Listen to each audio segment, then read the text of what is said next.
Coming up on News 3 at 10, possible severe weather in the forecast tonight. For some of us, we have your first alert forecast right away. And authorities in Oshkosh continue to investigate a deadly helicopter crash.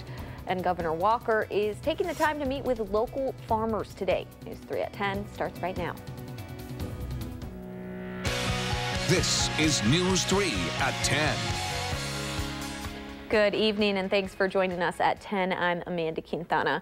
We've got some possible severe weather in the forecast tonight, so right away let's turn it over to Lori Mercurio. We now have a severe thunderstorm watch, correct? That's right, yes. The severe thunderstorm watch in effect for southwestern Wisconsin, including Crawford, Grant, Greene, Iowa, and Lafayette counties until 2 a.m. tomorrow morning. There's a look at the watch you can see in pink, so just to the west of Dane County. Current warnings are in effect for northeastern Iowa. That's where we have the strongest storms right now.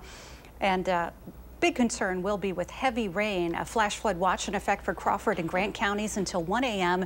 And there are flash flood warnings in the dark red there. That's with those heavier thunderstorms now tracking into northeastern Iowa. We've had showers and thunderstorms overspread southern Wisconsin across Crawford, Grant counties, now into Iowa County as well. But the strongest storms are definitely into Iowa, closer to Manchester, down toward Cedar Rapids, and just to the south and east of Waterloo.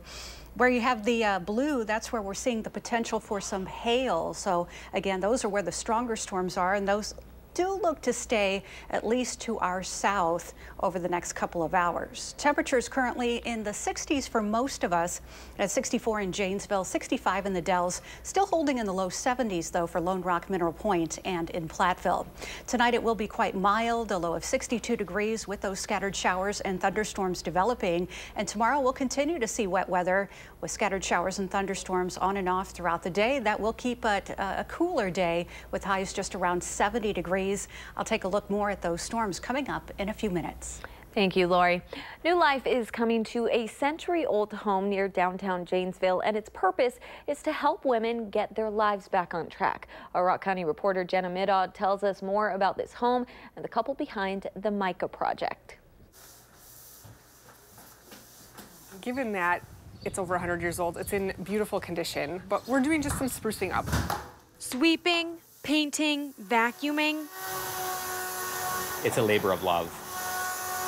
Volunteers are spending hours preparing this home for its new occupants. We're opening this home to house women who are in recovery from substance use disorders. Women who have hit their low point, but are looking up. Our mission is based on Micah 6:8, which tells us to act justly, to love with mercy, and walk humbly. And so we are going to be doing that with women in recovery. Because Emily Keek and Bart Schmidt know how difficult addiction can be. Our son, almost exactly a year ago, overdosed, and he barely made it. But he did make it. And now they want to bring hope, joy, and guidance to women in recovery. If we can prevent one family from having to sit at the bedside of their loved one in the ICU not knowing if they're going to make it, that will make this whole project worthwhile. The home can serve up to 6 women, and there will be a live-in mentor to help them set goals and readjust to recovery. They need a safe, secure environment, and they need community support. And we've gotten so much community support, it's exhilarating. Pouring hours of work into this house, which will become a home for women who need it most. But we're really, really excited to get people living here and start making a difference in the lives of women in our area. In Janesville, Jenna Middaugh, WISC News 3. Volunteers will be finishing up the work on the home tomorrow, and 2 women are scheduled to move in when the home opens on June 25th. The Winnebago County Sheriff confirms 1 person has died following a helicopter crash in Oshkosh. Officers say the helicopter hit a power line and landed in the Fox River. As crews work to get it out and look for victims, witnesses described the scene. I was scared. I didn't know what to do. People were over here. There was people fishing out on the pier, and all I saw was a power line come down and clip, go over right there. Unclear if anyone else was inside the helicopter at the time. Crews had a hard time looking for survivors because of the power lines in the water.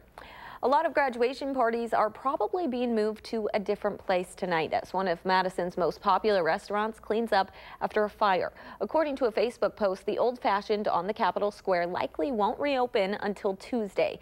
Madison firefighters were called out just before 4 o'clock yesterday, responding to a fire inside the restaurant's kitchen. That fire caused a lot of smoke, forcing everyone to be evacuated. No one was injured, but the restaurant won't be able to reopen until the health department can come inspect it. In Rock County, firefighters are looking into what caused a garage fire in Janesville this morning. Authorities say around 4:30 this morning, a fire broke out inside a garage connected to a home on the 1800 block of North Britt Road in the town of Janesville. Everyone inside the house was able to get out safely, and firefighters say because several doors were shut inside the garage and the home, the fire wasn't able to spread as fast. The homeowners are looking at around $100,000 in damage. New information tonight into the search for a fugitive in Wisconsin. We will bring you that story later. Memorial motorcycle ride. It takes a different meaning today in Milwaukee. A group of Milwaukee police officers, their families and supporters all joining together this morning following the car crash that killed 23-year-old officer Charles Irvine. Irvine's squad flipped several times after he and his partner tried to pull over a car driving recklessly on Thursday night. The proceeds from today's ride will help the families of fallen police officers. In other news around the state tonight, researchers say Wisconsinites are heavier than previously thought. A new study from the University of Wisconsin-Madison says the state's obesity level is 10 percentage points higher than past estimates. Researchers say the state's obesity level is closer to 30%. The data was taken from nearly 2 million patients' measurements. The report also found rural areas have higher rates of obesity than urban areas. A new study shows Wisconsin's poverty rate increased in 2016 and especially impacted children. The measure found the child poverty rate increased 2% in that year. The 10th annual Wisconsin Poverty Report shows the state's poverty rate rose to nearly 11% from 9.7 in 2015. And the study's author says that while more Wisconsinites are working, their earnings may not be increasing as quickly as costs such as housing, health, and child care. President Trump talked tough with 6 leaders from the world's leading economic powers. At times, it appeared the G7 summit was really the G6 against the U.S. But the president insists that that is not true. He says he just wants what's fair for America. Wei Zhang is in Quebec City, Canada, with more details. It should be. No tariffs, no barriers. That's the way it should be. President Trump demanded America's top trading partners end all tariffs. We're like the piggy bank that everybody's robbing. It's going to stop. Or we'll stop trading with them. And the president warned America would win any trade war if they tried to retaliate against new tariffs on imported steel and aluminum. We win that war 1,000 times out of 1,000. Canadian Prime Minister Justin Trudeau was not intimidated. Canada is moving ahead with new trade tariffs July 1st. Applying equivalent tariffs to the ones that the Americans have unjustly applied to us. President Trump tweeted that it was that press conference that caused him to instruct U.S. representatives not to endorse a joint statement vowing to work on easing trade barriers. Despite all of the tough talk, President Trump insists he got along with all the other world leaders in the summit. Instead, he blamed trade deficits on his predecessors. I would say the relationship is a 10. And I don't blame them. I blame, as I said, I blame our past leaders for allowing this to happen. Now the president is heading to Singapore, where he will sit down for a face-to-face meeting with Kim Jong-un. He said it won't take long to determine if Kim is serious about denuclearization. How long will it take to figure out whether or not they're serious? I said maybe in the first minute. The summit is scheduled to begin on Tuesday. Wei Zhang for WISC News 3. President Trump repeated his view that Russia should be readmitted despite its annexation of Ukraine's Crimean Peninsula 4 years ago, and he blamed President Obama for letting Crimea, quote, get away. News 3 this morning will have live coverage tomorrow morning when President Trump lands in Singapore before that North Korean summit. Democratic Senators Tammy Baldwin of Wisconsin and Kamala Harris of California are in Madison today to speak to voters, especially young professionals. Senators Baldwin and Harris have been advocating together in the Senate in support of progressive policies and brought their message to Madison's Near East Side for a crowd of young voters. For Democrats heading into the midterms, many see this audience as crucial to their success. You've seen the energy across our city, across our state, across our country. So much of the energy right now is fueled by young people who just desire to have a voice and desire to help shape our country and our state. In her speech, Baldwin expressed concerns that the federal government is working with the interests of big business at heart rather than that of the people. The two repeatedly expressed the importance of mobilizing Democratic voters in preparation for midterms. This was just one stop in a tour across the state. Ahead of today's event, Republican State Senator Leah Vukmir released a statement saying, in part, quote, San Francisco voters may support liberals like Kamala Harris and Tammy Baldwin, but their radical left-wing agenda does not reflect Wisconsin or our values.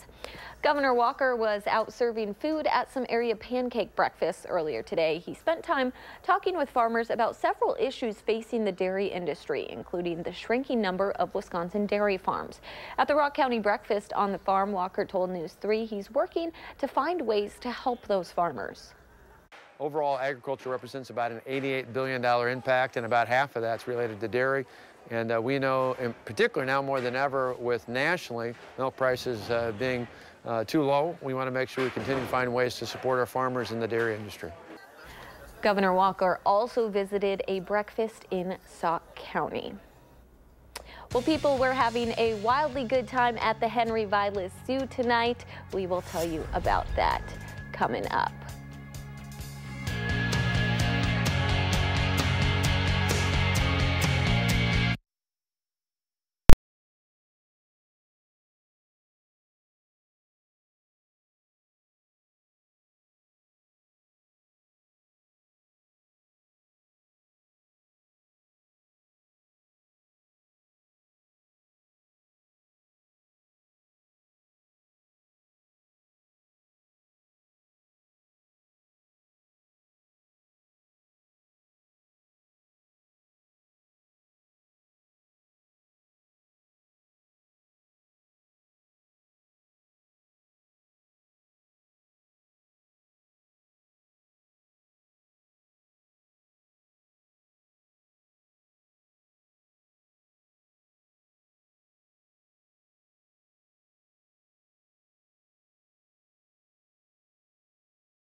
Well, people were having a wildly good time at the Henry Vilas Zoo tonight for the annual Gala Rendezvous event. The fundraiser featured more than 20 local restaurants, a silent auction, and of course, animals were there too.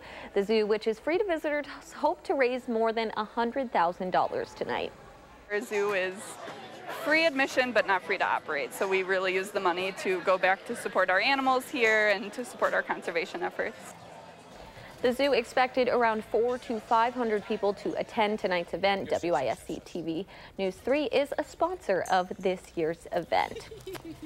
Well, today is the 10-year anniversary of the Lake Delton breach that drained millions of gallons of water into the Wisconsin River and left 5 homes destroyed. The Fromm family lost their home in the flood. Insurance didn't cover the house's loss, and worse than building from the ground up, they had no ground to begin with. The land was gone as well, but with some help, they were able to rebuild. So instead of dwelling on the past, they are throwing a party today to celebrate how far they've come. We all survived. We have a lot of great new friends because of it. So, yeah, I'm happy. It's been a wild ride, but it's been a really good one. Today, the family took boats out to where their house used to be on Lake Delton as part of their celebrations. All right, let's check in with Lori. I understand we have a severe thunderstorm watch for tonight. That's right, yeah. So the weather timing out pretty good, at least. It turned out to be a nice day. We've been talking about stormy weather, and we certainly have that for tonight and into tomorrow as well. There is a severe thunderstorm watch in effect for southwestern Wisconsin, including Crawford, Grant, Iowa, Lafayette, and Greene counties until 2 a.m. Currently, no warnings in effect here in southern Wisconsin, but there are in northeastern Iowa, and that's where the strongest storms are right now. Here's a wider look at what's going on with that complex of thunderstorms heading in from southeastern Minnesota, northeastern Iowa, and again into southwestern Wisconsin. Strongest storms are further to the south there into Iowa. And here's a closer look at those storms as they continue to track into southwestern Wisconsin, Crawford, Iowa, and Grant counties. Some gusty winds there and perhaps some small hail, but again, the strongest storms just to the south and west near south of Waterloo, heading into Manchester and down toward Cedar Rapids. In the blue, those are areas that could potentially have some hail embedded with those thunderstorms, so not too far off. These are all generally tracking to the east, though, so they do look to stay just south of the Wisconsin border there. But heaviest rain over the past 48 hours has certainly been in southwestern Wisconsin, already on the order of around 2+ inches near Prairie du Chien. That was mainly from this evening already. And these are the same areas that will continue to see heavy rain as we continue tonight. In fact, there is a flash flood watch in effect for Crawford and Grant counties until 1 a.m. In the dark red there, those are flash flood warnings in effect.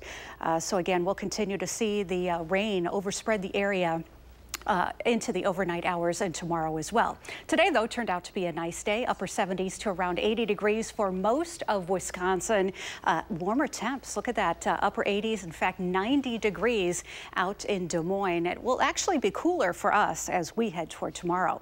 65 in Madison right now. Winds are out of the east at 10 miles an hour. Dew point at 61 degrees. And current temperatures vary from 63 in Watertown to 73 right now in Lone Rock. At 64 in Prairie du Chien, where it's cooled off a bit with the rain there. Also 64 in Janesville. Dew points are in the 60s for most of us. In fact, upper 60s to around 70 degrees for Mineral Point and in Platteville. So we do have some muggy air out there. Future track showing those showers and thunderstorms overspreading the area. They're going to sit there in southwestern Wisconsin, though, into the overnight hours and eventually track off to the east. There's the look at 7 a.m. tomorrow morning. Some wet weather around and still a few showers and storms as we head into the afternoon as well. Temperatures will be cooler, just around 70 degrees tomorrow. Will dry out for Monday, starting out around 60 degrees, and have partly sunny skies. Few showers and storms expected Monday night and into Tuesday morning. The rainfall amounts could be upwards of 3 inches, especially for areas again to the south and west, especially down toward Platteville there. 62 for the overnight low, with scattered showers and storms developing across the area, mostly cloudy skies.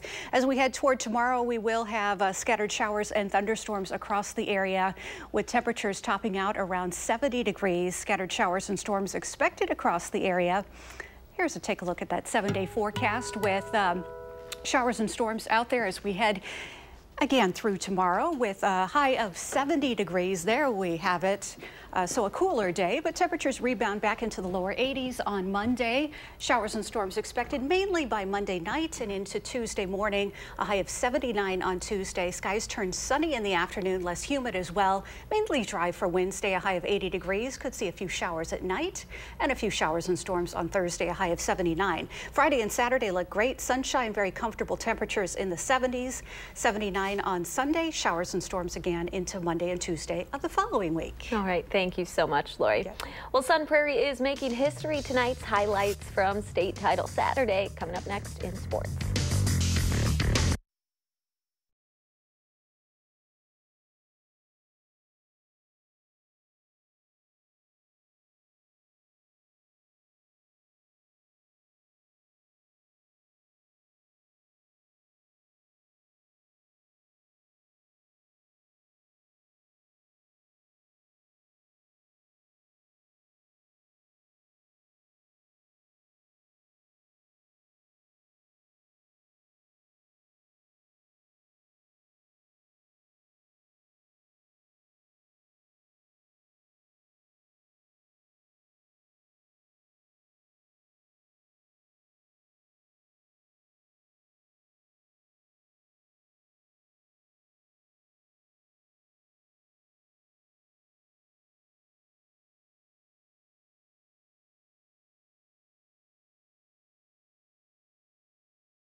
Well, Sun Prairie riding up a historic season, a perfect 28-0 record coming into the Division I state championship game.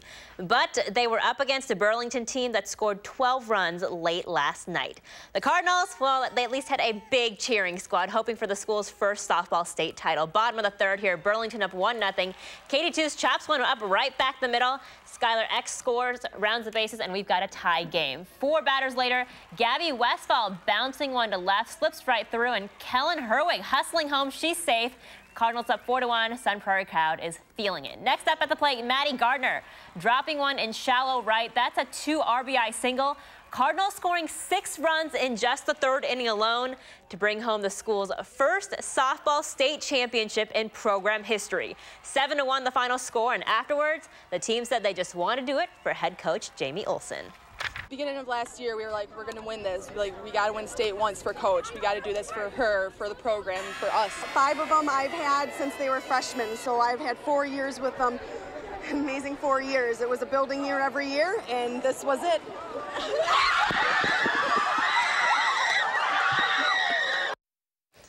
Oh, gotta love it. To Division III now, Point at Pumas with only 1 loss this season, taking on the Tomahawk Hatchets. Top of the 4th here, no outs. Peyton Kingsland stealing 3rd. Throw goes awry, and she hustles home 1-0 Poinet. To the top of the 6th now, 2 outs. We're gonna rally. Molly Anderson hits it up to the middle, and Ashley Hellenbrand makes it home 2-0 the final. These Pumas, they were ready to go from the start. We rode the bus, we were partying the whole way, we were loose, we were ready to go, you know. We're a family, this team, that's what I say. They brought me in as a senior, I didn't bring them in, they brought me in. We're like a family, and winning this game with them means everything. Coming from 2 years ago, when we lost, got run ruled at the state tournament, coming back, that really pushed us as a team to finish it off this year. And just a few feet away at Nielsen Tennis Stadium, the Edgewood Crusaders taking on the University School of Milwaukee for a state title. In #1 doubles, Hunter Dunn and Forrest Lynn from Edgewood defeating Matthew Cooper and Addison Elliott from the University School 6-2, 7-6 to help the Crusaders win the 2018 state title, 4-3 the final score. Girls soccer sectional finals in Division I, Janesville Craig losing a tough one in overtime to Kettle Moraine. Oregon upsetting top seed Wanakee in Division II. In Division III, Belleville New Glarus winning 1-0 over #1 Edgewood. And Wisconsin Heights Barneveld beating Lake County Lutheran University Lake. State tournament starts on Thursday in Milwaukee.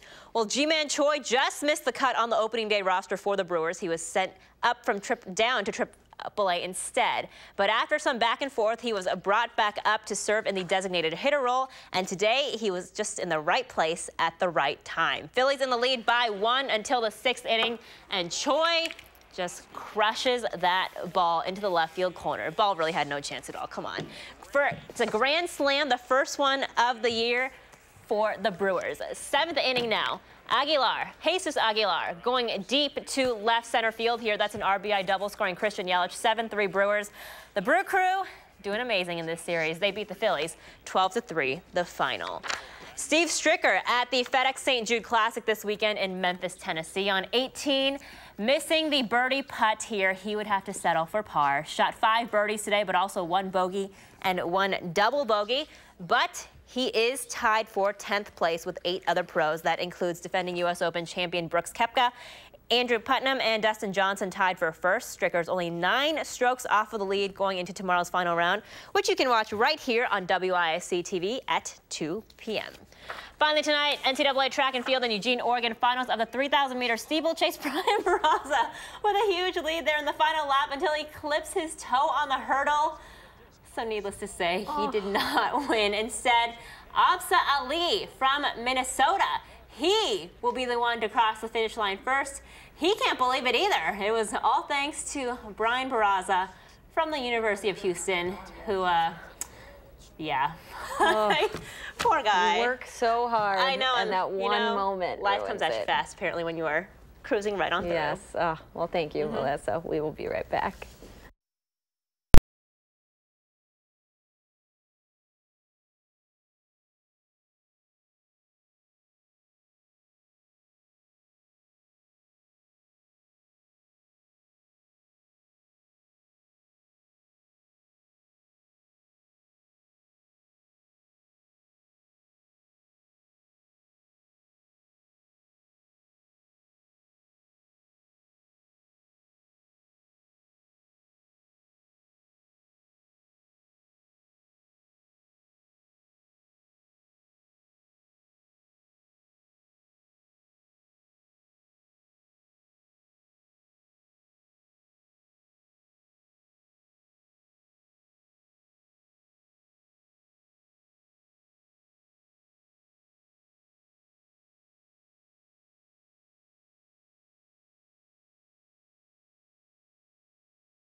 All right, let's take a final look at weather. Yep, we have a severe thunderstorm watch in effect for southwestern Wisconsin until 2 a.m. Scattered showers and thunderstorms tracking into the area. Those will continue into the overnight hours. 62 for the overnight low. Tomorrow will top out at 70 with scattered showers and thunderstorms. 82 on Monday. Thank you so much, and thanks for joining us. Have a great night.